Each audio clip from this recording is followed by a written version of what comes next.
So hello बच्चों, let's read this question. The block of mass m1 shown in figure is fastened to a spring and the block of mass m2 is placed against it.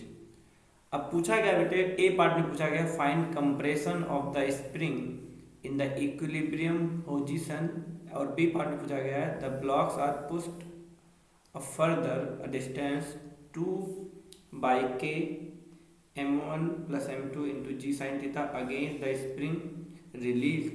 Find position where two blocks separate. and C part में पूछा गया है what is the common speed of at the time of separation. तो हम इसे कैसे करेंगे? So it's a very simple question. तो सबसे पहले बात बेटे, इक्विलिब्रियम पोजीशन में क्या होगा बेटे? इक्विलिब्रियम पोजीशन में बेटे हम लोग जानते हैं बेटे एट इक्विलिब्रियम हम लोग क्या जानते हैं बेटे? एट इक्विलिब्रियम बेटे हम लोग जानते हैं क्या बेटे? एफ इज टू क्या होता है बेटे? के एक्स होता है. और इन दोनों ब्लॉक्स में बेटे इधर की तरफ बेटे एम जी साइन थीटा लग रहा है. इसका मतलब m1 प्लस m2 जी साइन थीटा लग रहा है, राइट. तो हम इन्हीं को इक्वल कर देंगे. तो बेटे एफ के जहाँ पे हम रखेंगे बेटे क्या? m1 plus m2 into g sine theta is equal to बेटे के एक्स. तो यहाँ से बेटे x आ जाएगा बेटे m1 प्लस m2 जी साइन थीटा अपॉन के. तो ये हो जाएगा बेटे आपके ए पार्ट का आंसर, राइट. अब आते बेटे अपन लोग बी पार्ट पे कह रहा है कि बेटे कब ये सेपरेट होगा. तो सेपरेशन के लिए क्या चाहिए भाई? कि अगर ये ब्लॉक बेटे इधर तेजी से भागने लग जाए, यानी ये जो अपने पास जो इसका एक्सेलरेशन है बेटे वो जी साइन थीटा है. बेसिकली अगर ये फोर्स है तो एक्सेलरेशन में बेटे क्या मास से डिवाइड करोगे तो एक्सेलरेशन बेटे क्या है? जी साइन थीटा है. अगर ये नीचे की तरफ जी साइन थीटा से आने लग जाए तो सेपरेट जी साइन थीटा से भी ज़्यादा से आने लग जाए, मतलब एक्सट्रीम कंडीशन में क्या होगा बेटे? वैसे एक्सट्रीम का एक्सेलरेशन क्या होता है बेटे? A is equal to omega square x होता है. तो अगर ये वाली वैल्यू बेटे जी साइन थीटा से ज़्यादा हो जाए, तो यानी कि अगर omega square x is more than और equal to g sine theta, तो बेटे क्या हो जाएगा? ब्लॉक बेटे सेपरेट हो जाएगा. अब हमें क्या करना है बेटे? क्या हमें बेटे ओमेगा पता है? तो यस बेटे अपने को ओमेगा पता है. ओमेगा इज इक्वल टू क्या होता है बेटे? 2 पाई नहीं ओमेगा इज इक्वल टू बेटे क्या होता है? ओमेगा इज इक्वल टू होता है, अगर हम यहाँ से देखेंगे तो ओमेगा इज इक्वल टू बेटे अगर हम लिखते हैं, अगर हम इज इक्वल टू लिखते हैं ओमेगा स्क्वायर एक्स, तो फिर हमें पता है बेटे ओमेगा की वैल्यू क्या होती है? हमें पता है ओमेगा की वैल्यू होती है बेटे रूट के अपॉन एम. लेकिन यहाँ पर मासेस हैं बेटे, दो मासेस है, तो रूट के अपॉन m1 प्लस m2 का square into x is equal to g sine theta. इसको अपने को सॉल्व करना है. स्क्वायर करोगे तो बेटे रूट हट जाएगा, तो ये बेटे बनेगा k upon m1 plus m2 into x is equal to g sine theta. यहाँ से बेटे अगर आप x निकालोगे तो ये m1 m2 इधर जाके मल्टीप्लाई होगा, तो क्या आएगा बेटे? m1 plus m2 into g sine theta upon बेटे क्या आ जाएगा? k. तो बी वाले पार्ट का आंसर भी बेटे वही है जो ए पार्ट का है, यानी कि जो अपने मैक्सिमम इक्विलिब्रियम का पॉइंट है उसी टाइम पर ये सेपरेट हो जाएगा. अब बेटे अपने को और क्या पूछा है बेटे? अपने को सी पार्ट में क्या पूछा गया बेटे? सी पार्ट में पूछा गया है कि सी पार्ट में बेटे अपने को क्या पूछा गया है कि what is the common speed of the blocks at time of separation.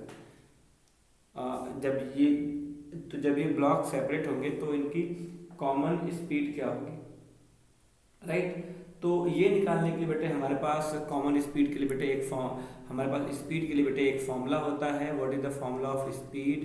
ये होता है बेटे ए अंडर रूट बेटे क्या होता है? अंडर रूट बेटे होता है ए स्क्वायर माइनस एक्स स्क्वायर. तो अपने को बेटे एक्स तो अपने को बेटे क्या पता है और क्या नहीं पता है वो अपने को देखना पड़ेगा बेटे. सबसे पहली बात कि बेटे यहाँ पर सॉरी ये मैंने एक फॉर्मूला फिर से, ये क्या होता है बेटे? ये फॉर्मूला होता है बेटे v is equal to omega under root a square minus x square. ये होता है बेटे फॉर्मूला, राइट है ना. तो अपने को यहाँ पर बेटे ओमेगा तो पता है. अच्छा ए क्या होता है बेटे? कितना मैक्सिमम डिस्प्लेस करा है, राइट. और x क्या है बेटे? जनरल. तो x की वैल्यू तो बेटे अपने को पता है, हमने x अभी निकाला था. x बेटे हमने क्या निकाला था? अगर एक्स देखोगे बेटे तो क्या है बेटे, m1 प्लस m2 जी साइन थीटा अपॉन के है। यहाँ पे लिखते हैं बेटे m1 प्लस m2 जी साइन थीटा अपॉन के। लेकिन अभी हमें सवाल में दिया बेटे जो मैक्सिमम कंप्रेशन है बेटे वो 2 है। वो क्या है बेटे, 2। तो जो ए है बेटे अपने को यही फाइनली अपने को ए दिया। ए क्या दिया बेटे, 2 अपॉन के दिया हुआ है। 2 अपॉन के m1 प्लस m2 जी साइन थीटा ऐसा दिया है। तो हम यहाँ से बेटे इन दोनों को देख करके आराम से कह सकते हैं कि ए इक्वल टू बेटे क्या है, 2x है, राइट। तो अब बेटे अगर हम यहाँ से v निकालेंगे तो ओमेगा को बेटे ओमेगा रहने देंगे, लेकिन a के यहाँ पे बेटे हम करेंगे 2x का whole square minus x square, तो बराबर बेटे हो जाएगा ये ओमेगा रूट कैंसिल हो जाएगा बेटे 3x स्क्वायर। तो ये आएगा बेटे ओमेगा एक्स रूट 3, राइट बेटे। अब हमें ओमेगा पता है बेटे, क्या रूट में क्या पता है बेटे, omega k upon m1 plus m2। और बेटे हमने x भी बेटे हमने निकाल रखा है। x क्या निकाल रखा है बेटे, m1 प्लस m2 जी साइन थीटा अपॉन के, ये x निकाल रखा और यहाँ से बेटे आ गया रूट 3। तो अगर अब ये अंदर जाएगा तो बेटे के स्क्वायर होगा, और ऐसे ये m1 m2 अंदर जाएगा तो ये बेटे क्या हो जाएगा, m1 m2 का होल स्क्वायर हो जाएगा। तो ये फाइनली बेटे जब अंदर जाएगा तो बेटे ये हम आई थिंक इसको चलो और अगर एक्सप्लोर करके लिखे तो बेटे के अपॉन m1 प्लस m2, लेकिन बाकी चीज़ों को अगर ले जाएंगे तो यहाँ से बेटे m1 प्लस m2 का होल स्क्वायर अंदर जाएगा, और यहाँ बेटे के का होल स्क्वायर अंदर हो जाएगा। और ये 3 बेटे तो ऐसे इसको 3 ऐसे ले लेते हैं और बाहर रखते बेटे जी साइन, क्योंकि जिस फॉर्म में हमें आंसर दिया हुआ इस क्वेश्चन का, एक के से बेटे एक के कट जाएगा और ये बेटे ऐसे कट जाएगा। तो हमारा जो आंसर आएगा बेटे 3k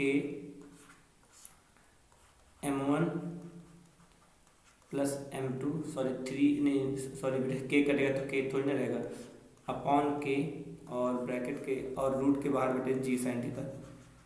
तो ये होगा फाइनली, मैं फिर से लिख देता हूँ क्योंकि थोड़ा सा लोग अगर आपको क्लियर नहीं हो तो 3m1 प्लस m2 अपॉन के और इस रूट के बाहर है बेटे जी साइन थीटा, ये रहेगा आंसर। क्योंकि एक के कटा था ना ये इस अपने इस के स्क्वायर से, तो ऊपर का के नहीं बचा था, सिर्फ नीचे का बचा था। I hope you understand it well, thank